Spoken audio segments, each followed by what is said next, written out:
Hi, everybody. Welcome back to another episode of the Autistic Voice Project. As always, I'm Matt Lowry from Kentucky, who I alienated earlier. And I'm Erin Findlay from Napa, California. And today we have our special guest, Jamie, who you were telling us during the break. You actually know Sauron. That's pretty neat. Oh my God! So Jamie Roberts, friend of Sauron. How Tell us how about you. yeah. If I that's will not not. an introduction, I don't know what is. Cause holy shit, that's I will not take yeah, credit. I met him and his lovely wife while I was in New Zealand, and Mrs. both Sauron. Yeah, amazing, yeah. amazing, amazing people, and it was really cool to one be in New Zealand, get to see all of the Lord of the Rings places, but then to also meet the actor who plays Sauron. It's Nice. pretty cool. I That's It's hear a nice Mrs. day. Sauron makes a really great baked Alaska. I mean, yeah, it's, you have the beam coming out from the eye, and it's Exactly. just yeah. The fire. So yeah, and before we learned about that, Erin, you had a song because today we're gonna talk about identity development in teens, and I suspect this is tangentially on topic. If not, fuck it, we're here anyway. It's our show. We Right. can do what we want. You listeners knew what you were in for coming in, so yeah, Yeah. just And if you strap on. didn't, well, you No, should by wait, no, now. no, yeah. You can strap on if So, you want, but that's Kate's podcast. Tell us more. so perhaps you listener, our dear listener, might recall that Matt and I had a little musical riff that came up in the last episode, and I made a mention of wondering which Gilbert and Sullivan that was from. It turns out it's from HMS Pinafore, Ah, yes. um, and that in our break between episodes, where we refresh our water and go to the bathroom and all the things, my brain went on a whole journey. So I went from HMS Pinafore to musicals to my experience in choir, which brought me back to high school, which then reminded me of one of my favorite Christmas songs in high school of all time, because I'm like that. So I will now This sing is the the very way. first. I will now sing the very first verse for you. Not the whole thing, because I haven't practiced the whole thing, and I don't know that I could remember all the words right off the bat. But here we go. Hopefully the sound, I don't blow out the sound. We'll see. The first day after Christmas, my true love and I had a fight. And so I chopped the pear tree down and burnt it just for spite. Then with a single cartridge, I shot that blasted partridge. My true love, my true love, my true love gave to me. So Hooray! Amazing. that's the 12 days after Christmas, and it is absolutely worth listening to. So I'll see if I can find a good YouTube of it and link it in the show notes, because I feel like this needs to be a thing, because of course it's going to be April by the time you hear this, and who doesn't need a little Christmas on tax day? Yeah, exactly. Yeah, Yeah. You know what? especially It if you're gives us still enough paying off the time to credit card bills. prepare for Christmas in July. Yeah. That's right. So Or, there you go. or, that or that if was you're my whole like musical journey in our break. and that is tangential conversation because of our hyper connected brains going from one topic to another. And I'm willing to bet that you were probably like that in high school too. Oh yeah, Hence the identity development that in but theory that's we might true, be because talking about being a today. singer was core, absolutely core to my identity Mhm. in high school, and I to the point where I did a bachelor's and master's in vocal performance, thinking I was going to be a professional opera singer, and it wasn't until after I finished my master's in music that I realized I had no clue how to actually turn what I knew into a career in opera. Um, B, what I did know of the lifestyle was actually not a lifestyle I wanted. And C, the pressure, kind of like you guys were talking about in the last episode of the teen who had been selected to paint the mural. Like the pressure was really crushing, to get to the point where it's like, what, I have to rely on this, holy shit, I don't know if I could do that. And that just totally kind of obliterated me. So I had to rework my entire identity after my music masters to figure out who was I after, if I wasn't Erin the singer, who the heck was I, right? Yeah. And so, which then brings us back to you, Jamie, which is teen girls and identity development, and Yeah. how do we help them um, identify themselves, identify with themselves in their fullness instead of in one slice that the world appreciates, Yeah. Ooh, because again, the slice that the world right? appreciates is often old man capitalism, Mhm. and how Right. convenient or desirable one is to outsiders. So what's up Correct. with this intrinsic motivation, this intrinsic value, all that kind of stuff?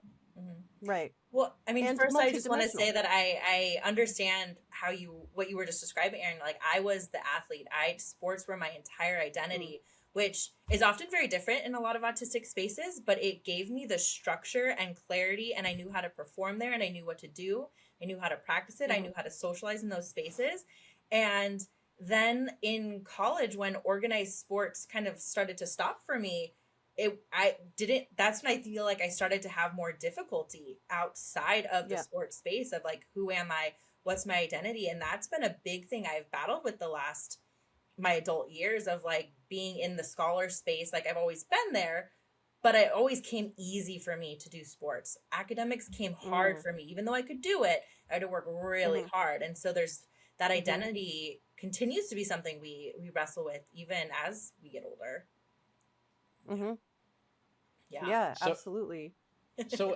when I was back in psychology school, which is a thing that a lot of us do before becoming professionals, they were talking about stuff like identity development and identity foreclosure and identity deferment and all these things, because especially teenagers will say they're the parents will say that they have a plan that they will follow and do whatever the parents do, or they will they'll go into plastics or whatever the advice is given to you. But that often doesn't work, especially the advice of just do what you love, because if you love opera but you don't know how to monetize that, or monetizing your love means cheapening it and then you succumb to pressure and you can't do it anymore, Right. it things become incredibly complicated. So how do we foster that in neurodivergent kids, to find their identity and find a life path that works for them and with them? Well, I think part of it is needing to tease out identity outside of career, which I think is Ooh. often Ah, really that's a Yes. hard. thing. Old I mean, man not for me, capitalism screaming. but Yeah. I'm the guy who likes the autism because I got the autism, and then I talk about autism and Godzilla, and only one of those things pays. So And yes, trains. Don't yeah. forget trains. yeah. Oh, trains. Yes, also trains. Mm-hmm. Yeah, Mm-hmm. one Mm-hmm. track mind. But yes. Yeah. So how do we do that? What is up with this? How do these things happen? Well, I think part of it is giving value to things that teens are exploring. I think there's a lot of times teens will get into something and parents will be like, oh, that's a waste of time. That's not going to get you anywhere. Like, get off the video games and socialize. Like, my brother was told that all the time. Well, guess what? Now he works at Google. So maybe he can stay on his computer, but that was a big fight he and my mom had growing up about he needed to get off the computer. And now he's a data analyst at Google. Like, I think that worked out for him okay. Right. And so Seems like it was all right. I think it was all right. But I think there's a lot Yeah, of it's different all ways. I remember I had a teen who wanted to be a YouTuber, and the parent was very much like, I think a lot of teens get shut down quickly. You're not going to do that. That's so hard. It's 1 in a million, all of this. And I was like, whoa, let's slow down. We don't know that that's going to be his story. What about, how do we do that? if we're going to be a YouTuber and we're going to make lots of money, we got to know how to do math. We got to do accounting. You might need to write scripts for your new YouTube channel. You got to be able to read contracts. If you're going to be that big, we got to make sure you're prepared and you succeed. We got to be organized and keep a schedule so you know when you're recording stuff, when you're posting it, like taking serious what their interests are so that they know that that becomes an option. But that also opens up the idea it's not just these, here are the 5 jobs you can have, but maybe you work on somebody else's YouTube channel that's really big and you're doing the advertising for them, or you're writing scripts for them, or you're doing, like, there are so many jobs that exist that we don't know about in high school. And valuing and respecting what they're doing. A lot of girls are really into makeup right now. Awesome. Like, let's not dismiss it. How do we utilize makeup? That's artistic. That is creative. That can be an entrepreneur. There's a lot of different ways in which makeup can be a career. Yeah, I think I just coming to valuing and respecting what their interests are and not dismissing it because it doesn't automatically fit our idea of what a career will look like. Yeah, and especially, at least for me, no matter how much work I do, no matter how many clients I see in a given week, no matter what we do with the podcast, if you ask my son what I do for work, he will say, Daddy has a YouTube show. Because thanks for joining us on YouTube. Like and subscribe. Hit that bell. Smash that button. That's right. That's right. Yeah. And share with your friends, please. Yes. Yeah. Yes. Share with your enemies. Make them I don't care. watch. There we go. And that's the thing, because even if you can't earn a solid, I don't know, I hate the phrase earn a living because it implies that we don't deserve to live by default. But even if you can't make a ridiculous amount of money through capitalism, through monetization of YouTube videos, it can bring joy to your life by because we love to info dump about things. I just happen to info dump about the one thing that my job is. So the world, I am very entertained by people who know way more about the Muppets than I do, and I will watch long videos about them because they've accumulated a lot of information and want to share it. So at least they're contributing to the knowledge base. I think another thing too is,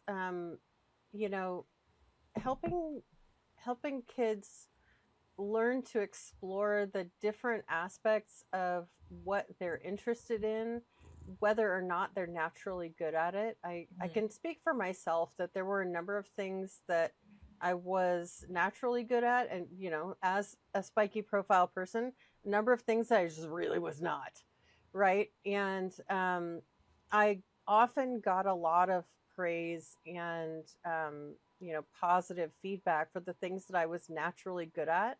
And so one of the things that I have had to learn as an adult is how to work at the things that I wanted but didn't roll out of bed good at first thing in the morning. And you mentioned, Jamie, athletics. Like, I was pretty much the opposite, right? Me and athletics, we are not pals.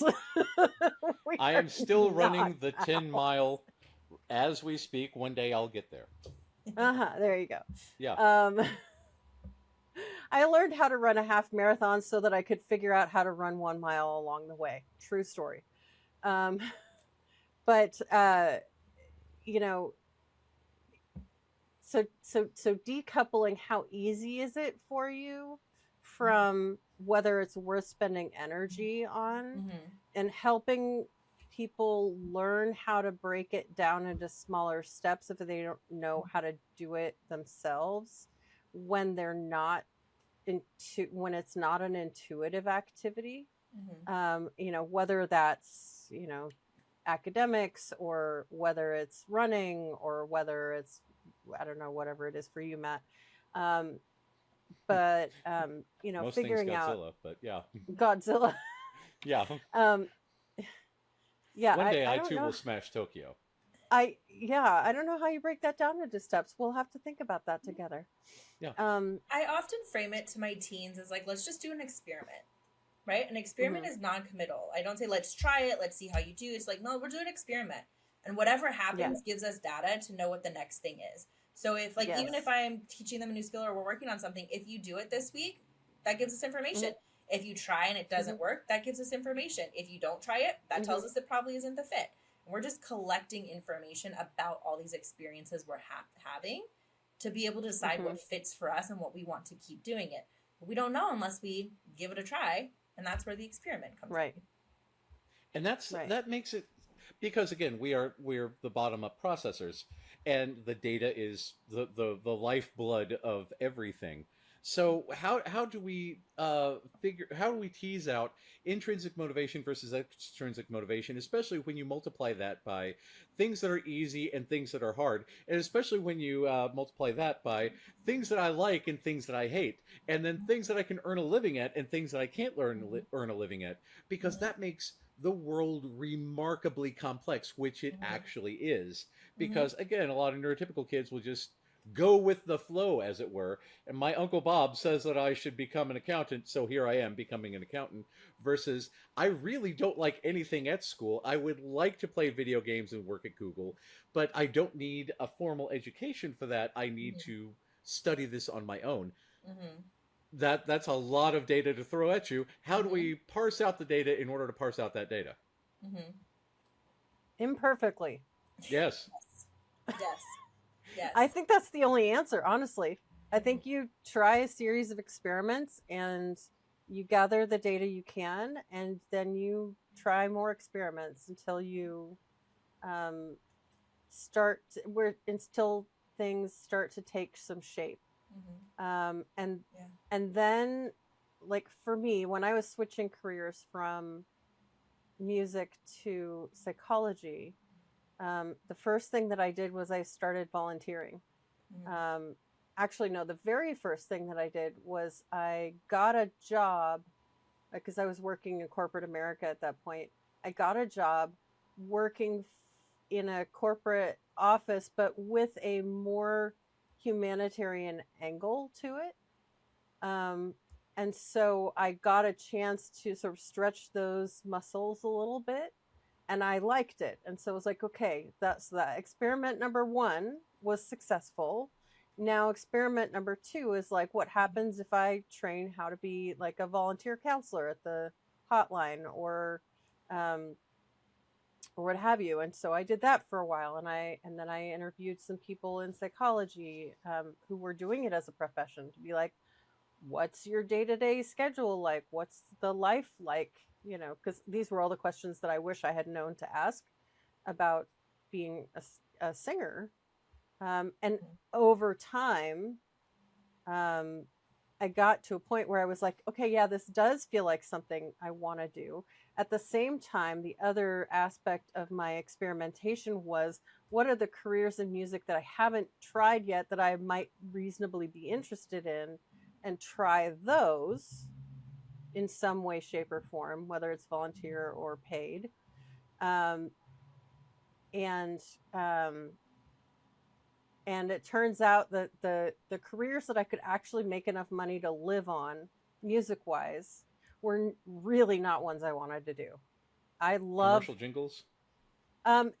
If I could have made money, if I could have written commercial jingles, that might actually have been fine.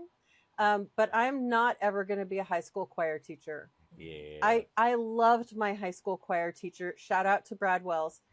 He was amazing. And I didn't ever want that job. Yeah. You know, and so like when the options available to me were like high school choir director or church musician, neither of which actually paid enough money to live on. You had to usually do some combination to make ends meet. I was like, no, this is not gonna happen.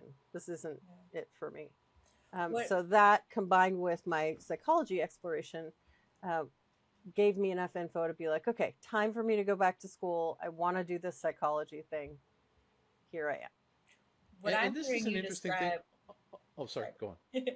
I'm hearing you describe like doing a gut check, like looking at the options and doing a check about, does this align with me? Does it not? Does it meet my needs?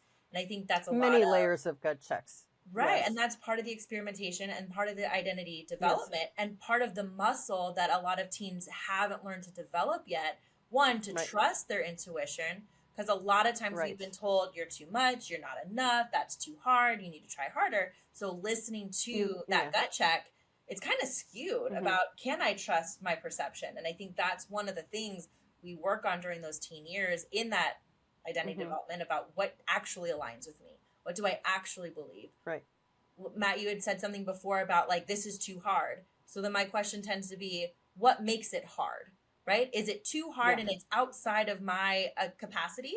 Or is it hard because this is a new thing and I haven't learned to do it yet and there's growth space there, right? Because both of those are valid, right? But if we just know that it's too hard, I don't know why it's too hard and if we stop pushing or if we keep pushing. And so that's kind of, and the discomfort of learning is a different, Mm-hmm. the discomfort of learning is a different thing than the discomfort of not being like coordinated enough or capable enough or, you know, whatever. There's a quote from Adventure Time where Jake the dog says, he's a talking dog. It's a whole thing if you haven't seen it. I love talking dogs. Yeah, he says, sucking at something is the first step towards being kind of good at it. And I think that this is a thing about like science. The scientific method requires repetition and failure after failure after failure after failure. And the method that says, why did we fail? Let's look at this. Let's tweak things. Let's change a variable, change a variable, change a variable until you get success. And again, because of capitalism, it is often not conducive to capitalism to keep trying new things with subtle variations because you don't get immediate profit and the world does not see that as valuable until it absolutely sees it as viable. And then all of a sudden Google owns the world because... And then you're an overnight success after you've been working your ass off for 15 years. Exactly. But then people only see the success arc. They don't see all that work that went into it before. Exactly. Yeah. And that makes the world a very, very difficult place, especially when you're a kid who, you know, has almost zero power over things, trying to figure out where you fit in a world that just is not made for you, especially if you got the next big idea. Because I guarantee you, 20 years ago, I am older than Google. I guarantee you that when I was growing up, if you said, yes, we will one day have magic rectangles in our pocket that has every bit of information in the world at our fingertips, why do I need algebra? They would laugh at me. So, you know, here we are. Well, I think part of that, too, is representation. Can I see myself? Do I see somebody like me doing the thing I want to do? Right? Like, there's a number of... I did not have purple hair in high school. I was very, perfectionistic, scholar athlete. I was very rigid. But now I have purple hair, and I get people who reach out to me for therapy that are like, I showed my kid a bunch of therapists, and they said the purple hair. Like, there's an automatic piece there about, like, do I see people that represent who I feel on the inside to know what my options are, to be seen, to have a place. And that's a big thing. That's because... Again, neurodivergent kids. That's you've seen the meme about the brightly colored stuff warns off predators, right? And it's only bad for the predators. And when we see that, we see, oh yes, clearly one of my people there, and something that was initially quote unquote a problem by the ones who wanted you to conform and wanted you to do what they wanted. All of a sudden, it's now a benefit. It helps you stand out. I will never again in my life wear a necktie for any reason because again, sensory, I think it's stupid. It was originally a napkin. We can move beyond that.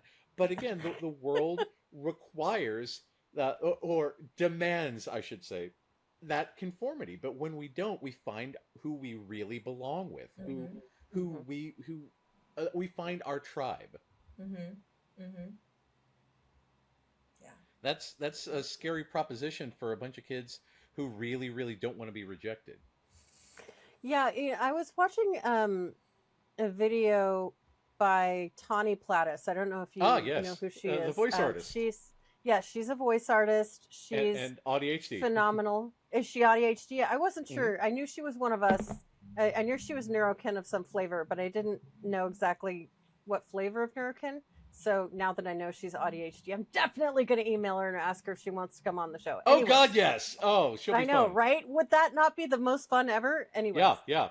I but think I'm she pretty was fun. talking. Just saying, this is a I fun mean, podcast. Oh yeah. too. Okay. Yeah. I'm sorry. I'm sorry. Way Jamie. more fun than our current guest. Yeah. Okay. Honesty. Yeah. Open mouth. Insert foot. Yeah. No, that would be a very fun podcast. I'm teasing. Yeah. It would be a very fun podcast. And she's but she was talking about how she thinks the thing that's killing voice acting is not AI, it's that people are afraid to be cringe. Yeah, because it requires a lot of physical activity and instead of just, yes, I am sitting in front of a microphone being very calm and serious. Right, exactly. Yeah. And yeah, it's a great video. I'll link it in the show notes too, because y'all need to watch it. Yes, yeah.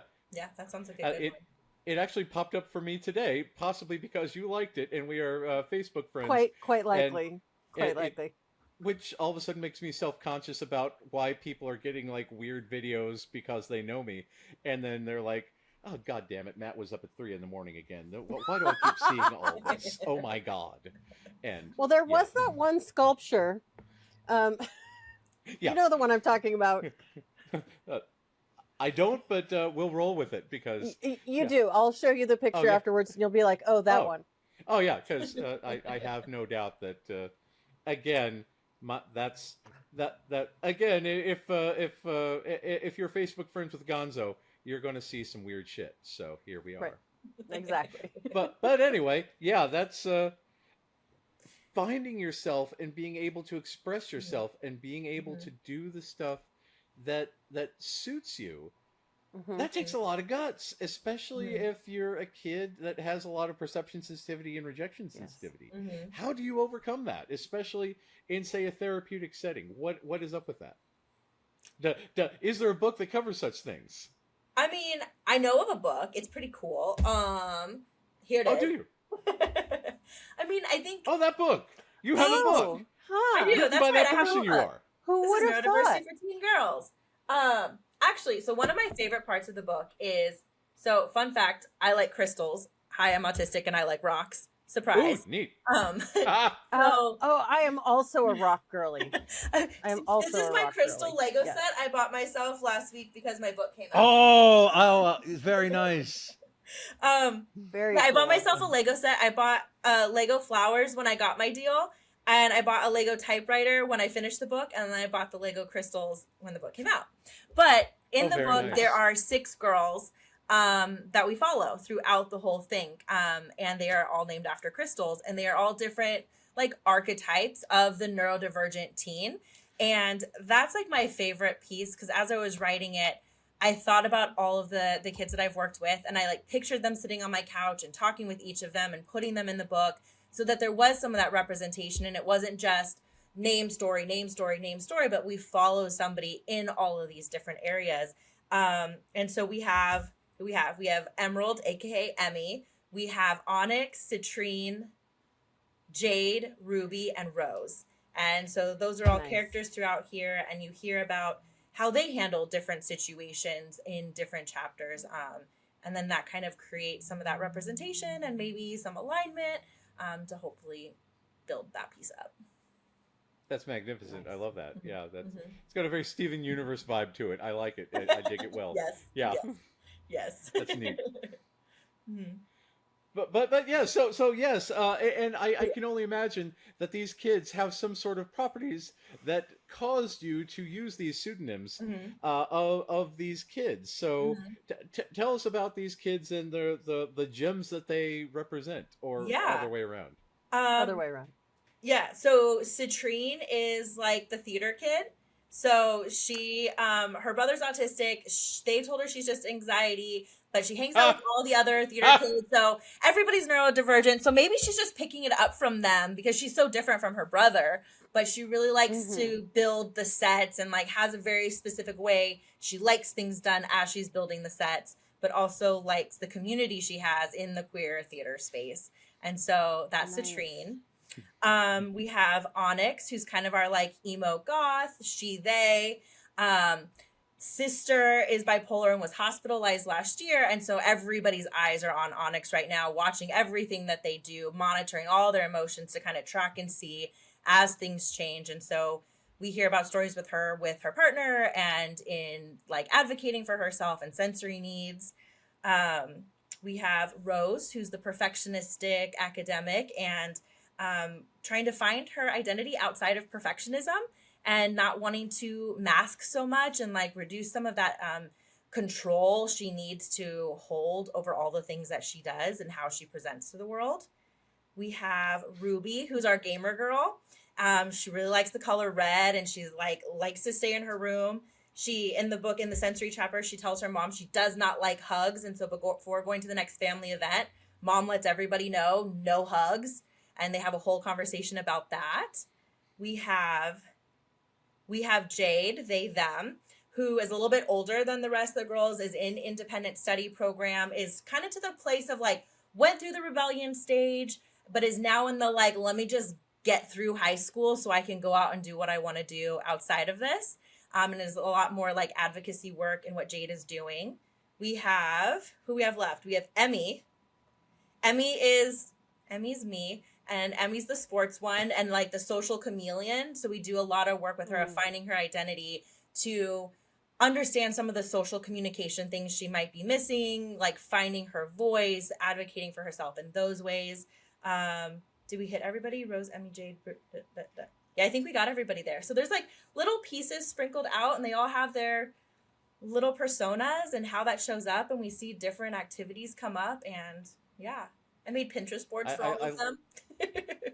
I like how there's a variety there that Yes. can really touch upon just about anybody, because even without knowing the people that these people were based on, I picture people that I know specifically because they fit into each of those categories.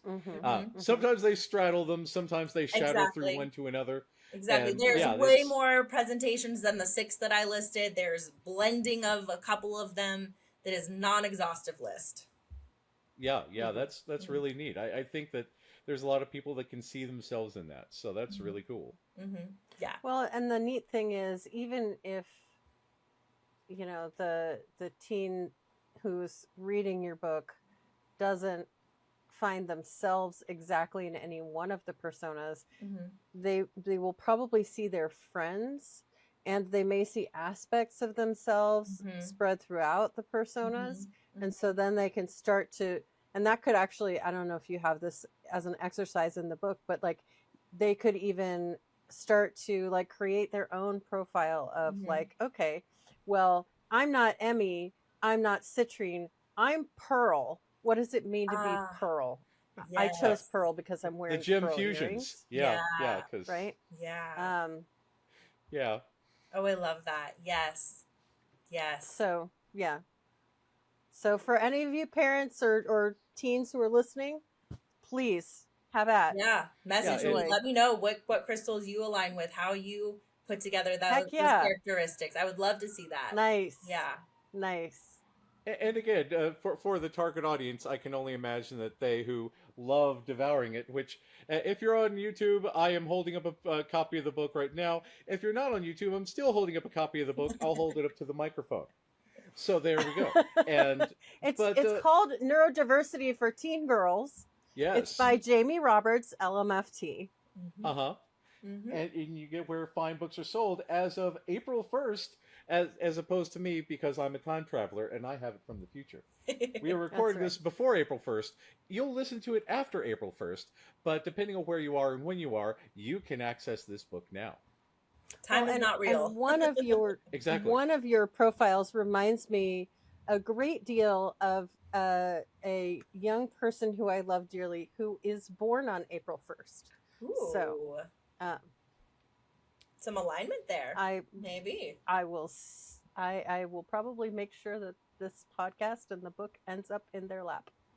I hope so. I hope that a lot of kids are able to read this and relate to it and digest it, because there absolutely needs to be more representation out there. It's just so that kids know that their struggles are not too dissimilar from others, because Mhm. one of the things about this neuronormative world is that we are made I say this, I am 47, so when I was in school, I was that weirdo who liked Star Wars and Marvel movies because no one in the world liked Star Wars or Marvel movies, because what a weirdo I was. Yeah, And totally, yeah, total weirdo. What the yeah, hell? yeah, that'll never be profitable. So yeah, No. I didn't know that anyone existed like me, Mhm. and it's really really helpful when Mhm. you're really alone to know that you're not alone. You might not see anyone in Mhm. the room. You might, I mean, in theory, people in the house have your genetics, so there's probably some link there if they're willing to admit it or not. But it's really really good to know that you're not a weird ass duck. You are a swan. Mhm. Hmm. Mhm. Absolutely. Although if you are a weird ass duck, that's pretty cool too. Yeah. Yeah, it's Everybody. just that you then belong with the weird ass ducks, Yeah, Mhm. yeah, yeah. Mhm. Mhm. Punk and in ducks. menageries that are accepting of all types of critters, maybe not all of whom are birds. Yeah, yeah. Yes. Yes. But yeah, so that's where can people buy this book of yours that we have early copies of and other people don't? It is available wherever books are sold. Wherever So books are sold. ever Oh, books are sold. So New Harbinger at my with my publisher, Target, Amazon, Barnes and Noble. I believe it's all online. I don't think it's in stores, but it is online with all distributors. Mhm. that's I got mine online because Yeah. I love the Barnes and Noble. My Yeah. local Barnes and Noble is my go-to safe place outside of my house Mhm. because literally everybody who works there is neurodivergent of some kind, Mhm. including wearing "Ask Me About My Autism" T-shirts because it's Nice, like nice. Yes, I it's like love I would love to, but I don't have the 5 hours that it would take to it. properly dive into that. So Oh, Right. I Also, I have a don't want to talk sticker. to humans. I have yeah. oh, I'm not gonna find it. I have a sticker with my NeuroPebble logo, and it says, "Ask me about my special interest." Oh, Nice. that's another thing. Tell us what is NeuroPebble. Tell us about NeuroPebble because we haven't even Yes. talked about that. Yeah, NeuroPebble is my platform for continuing education for neuroaffirming trainings for clinicians. But where the word comes from, so you know how we penguin pebble our pretty crystals and rocks? Oh Instead yes. of Mm-hmm. pebbling the crystals, we are pebbling our ideas, our thoughts, neuro. So NeuroPebble is Ooh. sharing our ideas and our perspectives. And on there, I have my own trainings on a lot of neuroaffirming types of training, specifically my like ADHD and autism assessment course, which Matt has taken or has approved I of. have. And then I also host other clinicians who have lived experience talking about niche and specific topics. So we're really wanting to dive deeper beyond just some of the introductory courses we see a lot of places. And that's my new baby. Nice. Mhm. And that's really Nice. important because there are, again, I take any moment I can to shit on Uda Frith because fuck Uda Frith. Uda Frith is terrible. So Uda Frith definitely needs to have some neurodiversity affirming courses. This would be great for her if she was a human with a soul and would want to learn about new things instead of learning from, because she said specifically we should not listen to autistic people about Mm-hmm. autism because she's insane. So Mm-hmm. probably, a really messed up duck. Who knows? Well, if you would like Because I to say listen that to for liability autistic people reasons. talk about autism, I've got a lot of them over on NeuroPebble. Oh, do you? Gotcha. Because that would be great to learn about. Because Mhm. it's great to learn about autism from autistic people. Mhm. What with that whole lived experience and all. Because Mhm. the lived experience has a level of expertise that you just can't get from people like Uda Frith. So Exactly. yeah. Exactly. And for April, for Autism Acceptance Month, we are discounting all of our courses 30% off in celebration and support. And Nice. in May, we're hosting our first summit, which is going to be specifically about ADHD and autistic teens. And we're calling it GEMS Summit. And I'm Ooh. doing that with Cade Sharp and Sabrina Longley. The three of us are presenting at the GEMS Summit in May. So if anybody's interested to talk more about teens, because it is a very rich topic, we're going to be having our first summit May 16th, I Where believe. can people find that summit? Neuropebble.com. Once again, all in one learning Cleverly and training. disguised. Yes. Neat. Yes. That's very The convenient. GEMS Neurodiversity Summit. Mm-hmm. That's pretty Nice. cool. We'll be tuning in because we know those people you are. So Yeah. that's neat. Yeah, very cool people. So yeah, we're approaching the time here, so Yep. we'll go ahead and call this a day for today. But please go check out neuropebble.com, check out this summit, check out the book. There are lots of new things that you can do before our next episode. So please go out and learn more about others, learn about your own brain, and join us next time here at the Autistic Voice Project. Thanks a Bye, lot. everyone. Have a good time, everybody.